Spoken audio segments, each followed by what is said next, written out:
What are we gonna do with Miss Crevecoeur? She had something happen to her eye. We don't know what, but she's blind in one eye now. It's really weird. Ready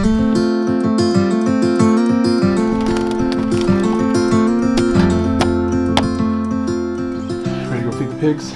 Yep. You can carry all that? No. Alright, I'll do it. Alright, we're out doing chores this morning.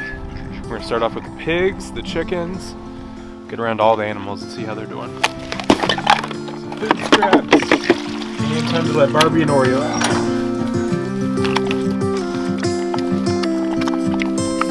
Barbie. So why do you throw a bunch of hay in here? They like to bury themselves when it's cold. They'll make little holes in here and just cuddle together. It's really cute to see.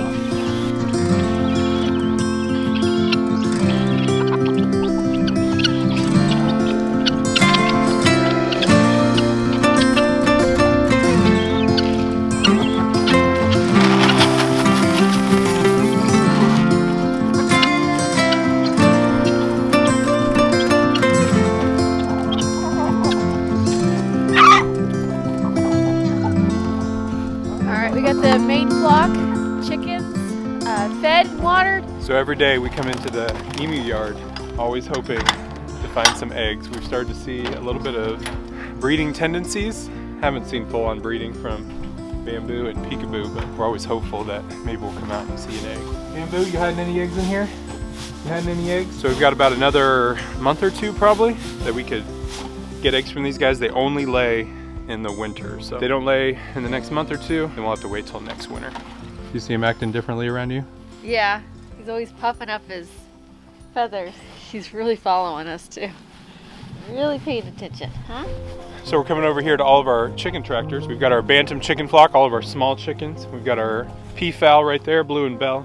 We've got our red golden pheasants, Blaze, Ember, and the other 6 pheasants. We've got our mandarin ducks, our main flock right there, the 9.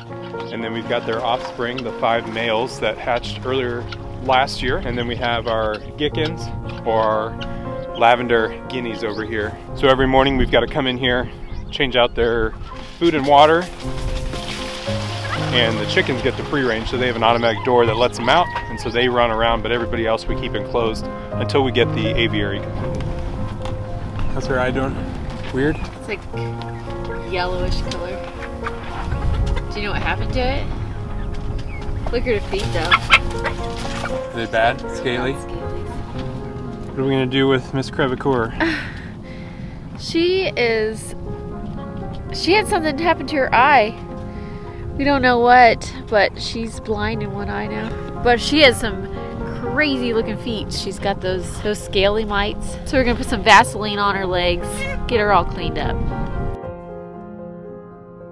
Today's video is sponsored by ButcherBox. Let's see what they sent us in the mail.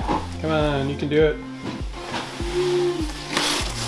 Whoa, look at all this meat. What do we got? We got so much. We went and got the pork and beef box. So what is ButcherBox? ButcherBox delivers 100% grass-fed, grass-finished beef, free-range organic chicken, heritage breed pork, and wild-caught seafood directly to your doorstep. You can trust that the high-quality meat put on your table each day is better for you and your family, the farmers, the animals' welfare, the businesses involved, and our planet. All right, today for lunch we are going to make pulled pork.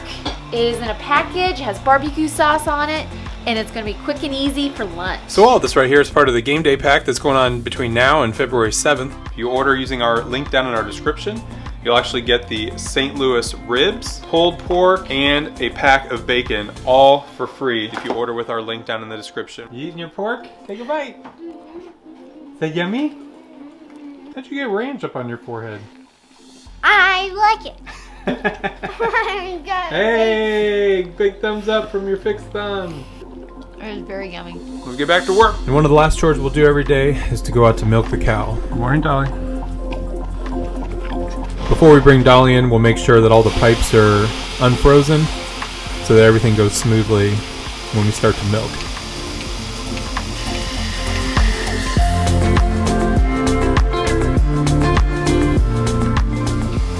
So this is where we have our whole setup for our solar from Ren and It's got a controller, an inverter, and 2 batteries.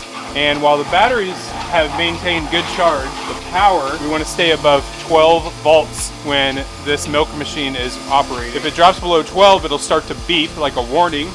And if it drops too far down, it kills all the power. Maybe a couple weeks or a month ago, it killed the power and the milk machine, it just dropped off of Dolly in the middle of milking. So to combat that, we've switched over from 2 milkers at once, milking all 4 teats at one time. And that gets it done in 2 to 3 minutes versus about 6 to 7 minutes, uses half as much power. So ever since we moved Maisie out of this area and she's not holding back milk for her, she lets us milk all 4 quarters.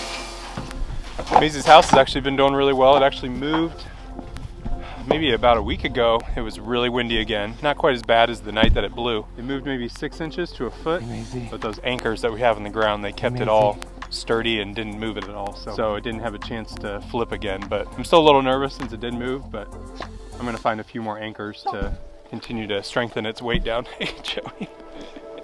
That's gross. Okay, we've got several of our birds that we've been working on healing up some of their injuries and sicknesses. And this is one that we've had issues for the past few months. This is our gray Americana. It's got some little eye bubbles. What's that caused from? So as gross as it sounds, this is some kind of parasite like a worm that's in her eye and then potentially can get to other birds in your flock. And so far this is the only one that we've seen that's had it. And the last time we treated her, looks like it didn't fully work, so we're gonna keep working on that. So we've got some Vetrex that we've been using. You actually put it up underneath the mouth. It goes up through the respiratory system and it actually will work from the inside out, cleaning out the eyes and killing off any parasites that are up there. We have a lavender Orpington hen that we've been treating for bumblefoot. And other than her foot, she's doing just fine, so she can go back in with the main flock and go around as normal. The last chicken we're working on today is our Quivercore, and we're gonna call her Kelly. She didn't have a name yet, so we're going with Kelly. And she has one eye she can't see out of. You can see right now we're soaking her foot. She has mites on one of her feet, the other foot's not bad. So we're soaking her feet in some Epsom salt, and then we'll take a look at her eye after that. They burrow underneath the scales and push the scales up, so you see these puffy scales. So that's the mites getting underneath there, and that's why you want to soak them, and then the Vaseline's just gonna suffocate them so they can't breathe. So can she see it all on that side? I don't think so. So Kelly is our crevicore that we got a couple years ago from McMurray Hatchery. When we went and took a tour of McMurray, we brought her home as a little chick. And then some of you guys have noticed in some videos over the past year or two that she's had an issue with her eye. It's her left eye, and it's all fogged over, and she can't see anything on this side. I'm right up next to the eye. So only on her right eye can she see something, notice something. So right now she's looking towards me. So we're not quite sure how it happened, if it was an injury from a rooster, if it happened from some kind of infection. So we have a couple options. One, she has vision through one eye, and we have her in the bantam flock, which is all of our small birds, the Polish silkies, and a lot of our other small birds. They don't get attacked by the bigger chickens, and so even though she can only see from one eye, the chickens just don't mess with her at all. We've got some terramycin, and this is something that's just for bacteria in the eye. So we can try it just to see if it might help alleviate anything that's going on in there, see if it'll clear up her eye. And this is something we've got to treat. It says 2 to 4 times per day. I've got someone that I can contact that's a veterinarian, specializes in eye problems for birds. So I'm gonna contact her and see what she has to say about it. Keep trying the terramycin for a few days, see if it clears anything up, otherwise we'll put her back in the flock. We've got some grub Terra treats here, and so I'm giving her some little treats here for being such a good chicken. Did you see yours? There she goes. She's getting the food. Here, Kelly. Right here.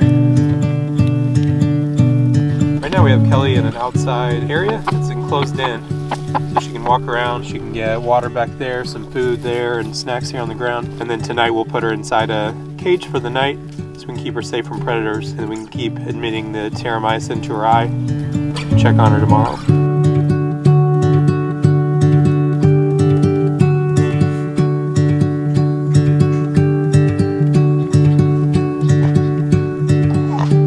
Alright, our Iam Chimani crosses, our Americana crosses with Iam Chimanis, they are getting pretty huge. And it's time to move them somewhere else because they are as tall as the brooder now. So we're gonna move them into the bantam flock tonight. They'll eventually all probably move into the main flock, but they're small enough to go in the bantam flock and they'll do fine there. We're gonna move them in at night so they don't have any problems with the roosters and the other hens for pecking order. All right, we got the last 4. We've got an Iam Chimani, probably a rooster right there. We've got 2 that are Iam Chimani crossed with, I think, the Delawares, and then we've got our Americana cross with something. Maybe the White Morans, maybe the Delawares, but it's definitely Amber's little baby. We're here with our Americana chicken. Her eyes are looking great. I've been working on her eyes for the last couple of days. I just want to make sure it stays clear, it doesn't come back. We're gonna keep her in here just so she doesn't spread around to the flock. It's snowing a little bit outside. Otherwise, we've been putting them outside each day. Now, as far as Kelly, we haven't seen any change in her eyesight. I think that eye is permanently blind, but the good thing is that she is very healthy. Outside of that, her foot is starting to heal up. But she's still a very normal chicken. Still do, Kelly, anything that the other chickens can do. So since we don't need to keep her in here, her eyesight it is what it's gonna be. Now, do we worry about her not having great vision with one eye? Absolutely, but especially the Polish chickens that have the feathers in their face, they're gonna have a hard time of me sneaking up on them too. So I think her being around these roosters, these other small chickens inside this fence, they'll do a good job looking out for each other.